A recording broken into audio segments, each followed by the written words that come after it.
Hey, good morning, Choice Residential. Hope your day's off to a great start. Today, I want to talk about additional earnest money versus initial earnest money and what items you may want to consider when deciding how to advise your client on structuring an offer as to whether they should include initial earnest money or include additional earnest money. So, of course, with initial earnest money that is due within 5 days of the contract being executed to the escrow agent, which is typically the closing attorney, but not always, or additional earnest money, which is going to be due at some point later in the escrow period. Typically, it aligns with the end of the due diligence period, either on that day or sometimes the day after, since due diligence ends at 5 p.m. You may want to make sure that the contract is moving forward, and then that earnest money would be due to the escrow agent the next day. So, a couple of things to keep in mind with initial earnest money.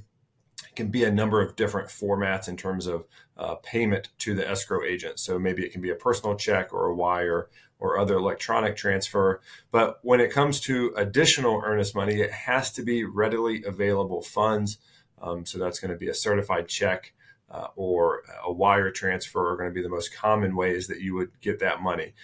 Also, time is of the essence when it comes to the additional earnest money. So if the buyer does not get the money to the escrow agent and be able to prove that they got it there on time, they could potentially be in breach of contract. So that's a pretty severe penalty if you have a seller who is looking for a way to get a buyer out of the deal because they have a better backup offer, for example.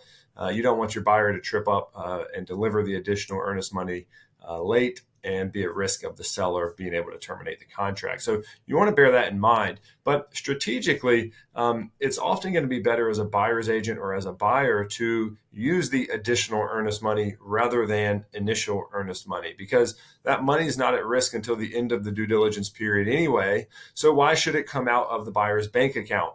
But furthermore, if the contract does get terminated, so the buyer decides to terminate during the due diligence period, for example, they're owed that earnest money back.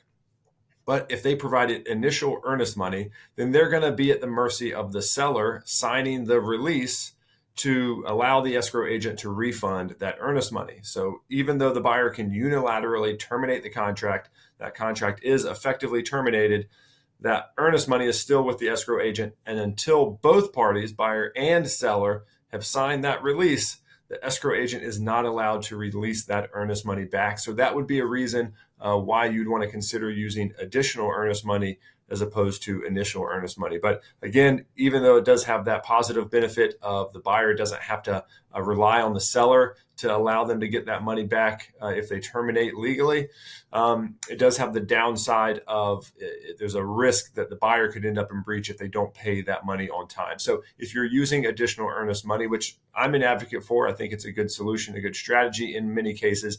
But if you're going to do that, make sure you have some safeguards in place to make sure that money gets paid on time. Have some reminders on your calendar, maybe a scheduled email that's going to go to you and or the buyer. Make sure you've coordinated with the escrow agent, again, typically the closing attorney, to understand when their offices are open, when they accept payments, how they accept payments, and prepare for the fact that if a buyer is going to deliver a certified check to that escrow agent or closing attorney, be prepared that things like car breakdowns can happen, power outages. There can be things that happen that are outside of our control. So you want to make sure you've got a plan for that, since the penalty is fairly severe in terms of the buyer being in breach of contract if they don't deliver it on time. So all that said, like with most things, I don't have a rigid answer on what is the best solution. What I strongly encourage you to do is think through the strategy that you want to employ and then talk through it with your client to make sure that you're aligned on your strategy and what you think is best given the situation. If you ever have questions about circumstances or situations that you're in, as always, I'm just a phone call away and I'm happy to talk through those with you. So until next time, take care.